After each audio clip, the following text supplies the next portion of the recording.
Hello, my name is Joe Cartwright and welcome to my studio. Today we're going to be looking at my palette, the colours that go into it, and how I manage those colours both while I'm painting and after I finish a session. This video is a result of some questions I received from some of my patrons on my Patreon site. What I'm going to be telling you today pertains to my style of painting, and the palette I use is specifically designed to help me with my own painting. There are many different palettes out there. This was my first studio palette. It's a great palette. It gave me large mixing areas to mix a lot of paint. It had very big paint wells so that I could put lots of paint in them and then very quickly extract that paint to mix varying strengths of colours. The only drawback with this sort of palette is it's not very useful for painting outside. So I wanted a palette that I could use both in the studio and also when I go out plein air painting. And this is a palette that I designed myself, and these holes here, for instance, they're designed to fix my palette to my plein air tripod. If you're someone that's just painting very small paintings, then you don't need a palette like this with very large mixing areas, and even something small like this. If you're painting small sketches, postcard size, this would easily do the job, right? But as I said, for today we're primarily going to be talking about how I organize my palette and use it when I'm painting. So the first color is French ultramarine, and what you can see is I've put a lot of paint in the paint well, right? You can't paint strong paintings, certainly the ones that I paint, when you only put little tiny dabs like that in your palette, right? Or even, let's not be too stingy. The problem with only putting small amounts of paint in your palette is you try and make it go further, and hence you just add more and more water to it, but the more water you add to your mixes, the lighter they are. So put plenty of paint in your paint wells. So French ultramarine, it's a red leaning blue. It mixes well with permanent rose to create a pure purple. It's a transparent color and it granulates. So when we talk about granulation, you can see it in certain watercolors where they seem to separate in little clumps on the surface of your paper. On the screen at the moment, you'll see an example of this from one of my paintings. The next blue in my palette is cobalt blue. It neither leans to the warm or the cool. I use it very much for the skies, certainly the skies in Australia, where it's a lovely colour for painting the blue in this part of the world. It's semi-transparent and it's also granulating. Now when we talk about transparent colours and opaque colours, we're referring to how much light they allow to pass through them if they're transparent, and then for opaque colours we're referring to how much they cover other colours. So depending on how much water you add in your mixes, even an opaque colour will be transparent, and if you had paint just straight out of the tube with a transparent colour, it would also be opaque. So just keep that in mind. Transparent and opaque are relative terms. My next blue is cerulean blue. It's a slightly green leaning blue and it's semi-opaque, and it is also granulating. Below that I have cobalt turquoise. Now all my colours are from Winsor & Newton. I'm not sponsored by them in any way. They're a good brand. I also think there are probably many other good brands out there on the market, but these are the ones that I use. I'm very comfortable using them. They have been around for a very long time, so they're a proven brand. So this colour here is cobalt turquoise. It's a green blue colour, and I use it quite often when I'm mixing my greens. It's semi-opaque and it is also granulating. I've left a little gap between these. This allows me later to either put another colour in there, or I can take some of my dirty colour off the top of a colour and put it in there to create just a mixture of greys over time. But primarily it's to keep the blues from being contaminated with the blue-green. Over here, we'll start with my first red. Now, in time, you'll find the caps get quite tight because a little bit of paint gets stuck in the threads. So that's where a small pair of pliers comes in handy. This is Permanent Rose. As I said already, it mixes very well with blue. It's a blue leaning red. So when you mix French Ultramarine and Permanent Rose, you're really only mixing a blue with a red, a pure blue with a pure red, and that gives you a pure secondary colour, in this case, a lovely vibrant purple. It's also a staining colour and it's transparent. Because it's staining, it means when you put it on the paper, later you'll find it very difficult to lift because it's like a pure dye, basically, and it'll stain your paper. So once it's on the paper, it's very hard to lift. Whereas the non-staining colours are a lot easier to lift with a damp brush or a sponge or some other implement. Now my next red is Scarlet Lake. It's a yellow leaning red, yellow/orange leaning red. It mixes with French Ultramarine to create a dull purple because it's got a bit of yellow in it. So when we mix it with French Ultramarine, effectively we're mixing blue with red with that little bit of yellow, and that's all three primary colours. And whenever you mix all your three primary colours together, you'll end up with a grey. And it's also staining and semi-transparent. I have one orange in my palette, and that is Cadmium Orange.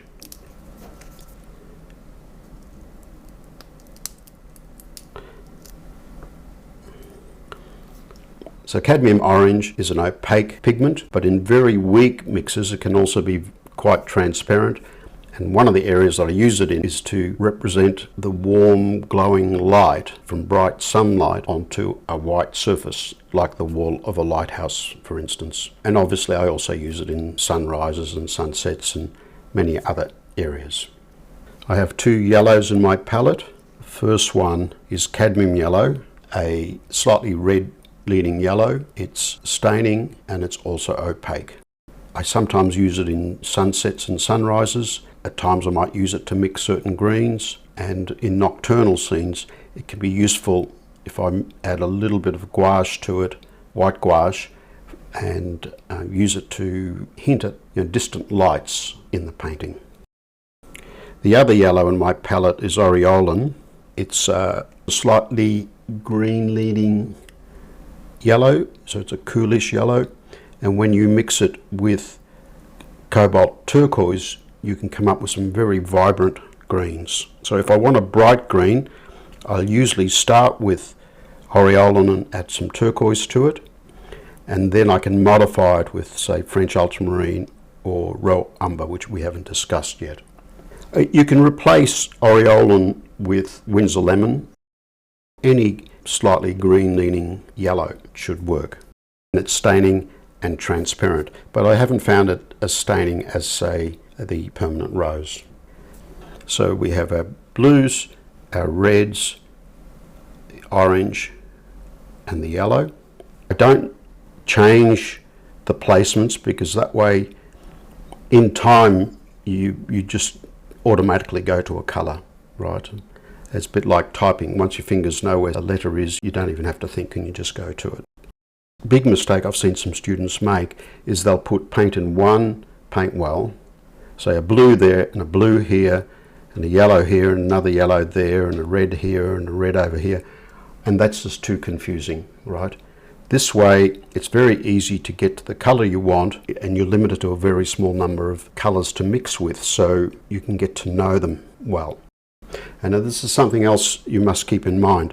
It's better to have a small number of paints that you know very well, whether they're granulating, whether they're transparent, whether they're opaque, how they mix with your other colours in your palette. So it's better to know a small number, but a sufficient number, than to have lots and lots of different colours where you know very little about each one. I have another video, which I'll link below, which talks about how to mix colours, in particular how to mix bright colours, dull colours.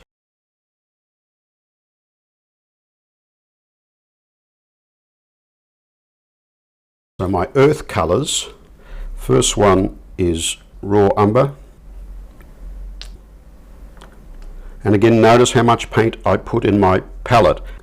I don't work with watercolour pans, I use paints from the tube, but I generally put them in my paint wells and then let them dry for a number of days. I just leave them open like this, let them dry for a number of days. That offers me a couple of advantages. One, it means that I can mix a slightly darker colour because the drier paint tonally is just a little bit stronger. And secondly, if I go out painting, then the paint isn't going to run everywhere. I don't have to sort of carry my palette like this. In that case, you really do need to let the paint dry. There are some artists that prefer to paint with fresh paint. And obviously, even I will paint with fresh paint if I have to. If I'm halfway through a painting and I've run out of paint and I forgot to top up a paint well, then I'll just put the fresh paint in. I just have to be a little bit more careful with how I pick up the paint, because obviously when the paint's dried, I've got to work a bit harder to get it out, but when it's fresh, I can very easily pick up way more paint than what I want. Back to our earth colours. In my palette, I have 4 earth colours that I have permanently in my palette. They are raw sienna, burnt sienna, raw umber, and burnt umber. So why are they called earth colours? Well, they were originally earth pigments from the Umbria and Siena regions of Italy. So the first of my earth colours is raw umber. It's a slightly yellow leaning brown. Some other brands have their raw umber not leaning to the yellow at all. And that's important because one of the areas I use it with is when I mix the raw umber with French ultramarine, and I can create a very dull green colour. But if your raw umber doesn't have any yellow in it, or leans more to the red, you can't do that. You're going to end up with a muddy brown colour. So this is where the different brands aren't all created equal. They're not necessarily right or wrong, and it's just that they're not all the same, that's all. The next colour is burnt umber. It's a cool brown, not as red as burnt sienna, which you will see in a minute. I don't use it often, but sometimes I just need that slightly cooler brown when I'm mixing a particular colour. So this is raw sienna.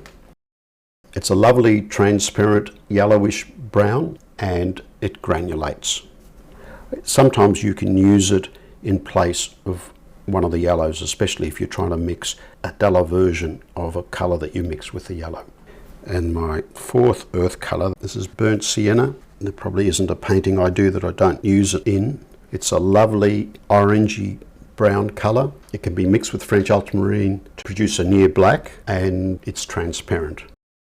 So these are the core colours that I paint with.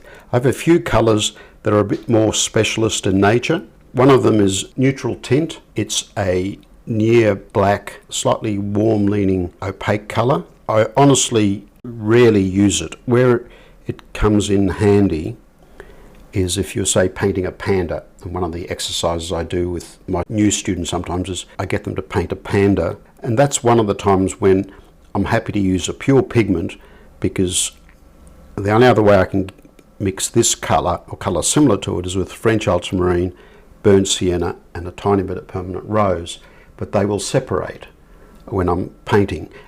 And for a regular landscape and street scene, that's great. That's one of the beauties of watercolour. But when you're painting a panda, you probably don't want to do that. So that's where I might use neutral tint. Again, I don't use it very often. So another colour is Viridian. It's a transparent granulating green. I use it sometimes when painting rolling transparent waves. I think it's just a perfect colour for that. and it can be used instead of cobalt turquoise. If you just have this and don't have turquoise, cobalt turquoise, then you can use this. You obviously have to make some adjustments because they're not exactly the same color.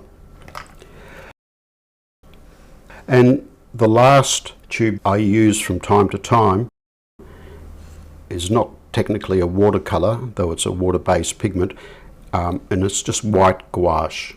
I use it for regaining highlights with opaque color. So it's an opaque color. You can either use it straight out of the tube for certain highlights, or you can mix it with other colors in your palette to create opaque versions of these other colors.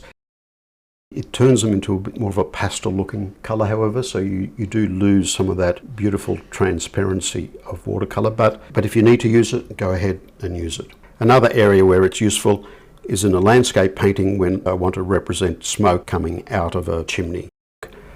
So there you have all the colors. Just to briefly cover why I like this type of palette. I designed this and I printed on my 3D printer. It takes a bit of processing afterwards because you have to seal plastic in these areas, otherwise the plastic just stains too fast. All plastic palettes will stain in time. Here are two palettes. So this is a new palette, very white. This palette started off very white, and you can see over the years, and it's probably 10 or 15 years old, but it's gone quite yellow. I made the mistake of letting my granddaughter play with this palette at one stage. That wasn't the mistake. The mistake is I shut it and forgot that I hadn't cleaned it. And when I did open it 2 or 3 years later, it seriously stained the plastic. So you can see the white there. I used to have a little spacer there. I wanted, instead of having one big mixing area, I wanted this to be divided into two. So I used to have a little piece of plastic there that I glued in place. So when that came off, it can show you just how white it was and then how it was stained by that paint that was sitting there all that time. Obviously, if you're painting with staining colors all the time, there's more risk of staining your palettes. But frankly, if you're painting that much, who cares? Every few years, go out and buy a new palette. That's what I say.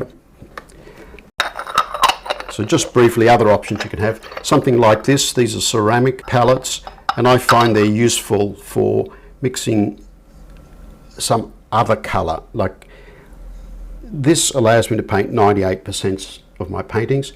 There are times when I want other colors that are more staining, for instance, and rather than put them in this palette, I'll mix a little bit in one of these, because these ceramic palettes don't appear to pick up any staining, and they're useful for when you need some additional mixing areas.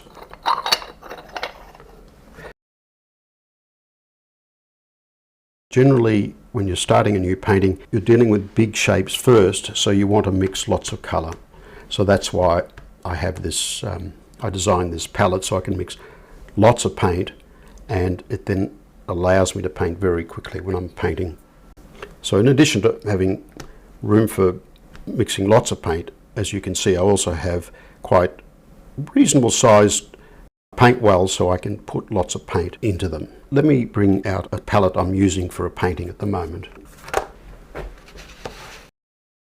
So here's a palette I was using a few days ago. I'm halfway through a painting with my online class, and this is the painting that we're on, and it's as far as we got. We did this lovely warm sky, and we did the water. And these are the colours that I used. So I've left the colours there because when we go back into the class in a few days, all I need to do is give them a little spray, and I have the colours as they were a few days ago. Okay, so I would never clean my palette if I'm halfway through a painting. I also don't clean my palette before I'm ready to start the next painting, because quite often the colours in your palette are what you will use for the next painting. If for instance, if you were having a golden sunset, then you could mix some of these colours, or a very pale warm sky, or a cool sky, or a cool grey sky. You can use these colours that are already mixed by mixing them together, or as they are here, as the sky in your next painting, or as part of the underpainting in the next painting. So there's no need to waste that paint. However, when I'm ready to start my next painting, I realise that most of the colours I'm going to need are going to be very bright and vibrant, say lots of yellows or bright greens or something like that. Then obviously that's when I would clean my palette. I never bother trying to save these colours beyond that point, because while it looks like there's a lot of paint there, there really isn't. But some of the things I do, if you look at this palette, you can see that the tops of the paints are generally relatively dirty. And that's because quite often, if I'm, say, mixing a purple and I pick up some of this blue, let's mix it in a different palette. There, and then I want some red. Well, I didn't bother cleaning the brush in between picking up the blue or the red, because really I want a purple with some of that colour and some of that colour in it. And if I clean the brush each time before I went into the next colour, what will happen is my mixture will end up with too much water in it. But by painting that way, I end up with dirty mixes at the top. Because I paint with lots of greys, generally that's not a problem. But sometimes, say all my reds and orange are bits of other colour sitting on top, and I want a really bright, vibrant colour, then I need to clean the top of that palette. So what I do in that situation is I'll get a clean brush and pick up some of that paint, and then just drag the brush through the edge of your paint well. That gets some of the paint and saves it there for future paintings where you need to mix greys, and then clean your brush and then go ahead and do it for the next one. So here, the cad orange, like that, and then just clean it. And that just saves it a little bit for your next painting. I live in an air-conditioned house, so there's not a lot of dust flying around, so more often than not I just leave my palette open like that, right? I don't close it. When I'm traveling with it, obviously I do close it, but I'm telling you that so you don't have to be too careful with it, especially if your paint is still quite wet.